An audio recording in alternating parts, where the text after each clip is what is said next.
அனைவருக்கும் அம்யோகத்தின் மகிழ்ச்சியான வணக்கம். இன்னைக்கு நம்ம பார்க்க போற டாபிக் உணவு முறையும் உடல் நலமும் பற்றியது. இது ரெண்டும் ஒண்ணுக்கொண்டு பிரிக்க முடியாதது. நம்மளோட உடல் நலம் எப்படி இருக்கணுங்கிறத தீர்மானிக்கிறதே நம்ம தினமும் சாப்பிட்ற உணவு தான். நம்மளோட உடம்பு ஒரு வண்டி மாதிரி. வண்டிக்கு நல்ல பெட்ரோல் போட்டா அது நல்லா ஓடும். அதே கெடுபொருள் போட்டா வண்டி நடுவுல நின்றும்.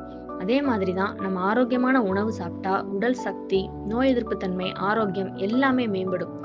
ஆனா ஜங்க் ஃபுட்டு, பேக்கேஜ்டு ஸ்நாக்ஸ், அதிக சர்க்கரை, அதிக எண்ணெய் பொருள் இந்த மாதிரி ஒழுங்கு தெரியாம சாப்பிட்டோம் அப்படின்னா நமக்கு சர்க்கரை நோய், கொழுப்பு அதிகரிப்பு, பிபி, இதய நோய், வயிற்று பிரச்சனை இந்த மாதிரி நிறைய வர வாய்ப்பு இருக்கு. உதாரணத்துக்கு ஒரு 2 பேர்ல ஒருத்தர் வீட்டு சாப்பாடு, காய்கறி, பழம் நேரம் பார்த்து சாப்பிட்றாரு. இதே இன்னொருத்தர் சிப்ஸ், ஃபாஸ்ட் ஃபுட்டு, சோடா, கேக்கு இதெல்லாம் தினமும் சாப்பிட்றாரு. சில மாதங்கள்ல என்ன ஆகும்? நல்ல வீட்டு சாப்பாடு சாப்பிட்டவரு உடம்பு லேசா, நல்ல சக்தி அதிகமா, மனநிலை நல்லா இருப்பாரு. 2வதா நம்ம பேக்கேஜ்டு ஃபுட்டு சாப்பிட்டவரு ரொம்ப உடம்பு டயர்டா, வெயிட் அதிகமா, உடல் ரீதியா ரொம்ப பிரச்சனையோட அவதிப்படுவார். நமக்கு மருந்து எதுவும் வேண்டாம் அப்படின்னா நல்ல சாப்பாடு வேணும். நம்ம சாப்பாடு தான் நம்ம மருந்து. இதுதான் உண்மை. நம்ம சாப்பிடுற உணவு உடம்ப கட்டுற ஒரு கட்டுமான பொருள்.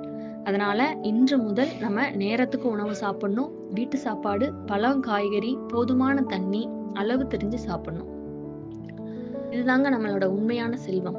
இந்த ஒரு மாற்றம் நம்ம உடலையும், மனதையும், வாழ்க்கையையும் மாற்றும். என்ன நினைவில் வைத்துக்கோங்க. உணவு சரியா இருந்தா உடல் நலம் தானா நம்மை தொடர்ந்து வரும். நன்றி, வணக்கம்.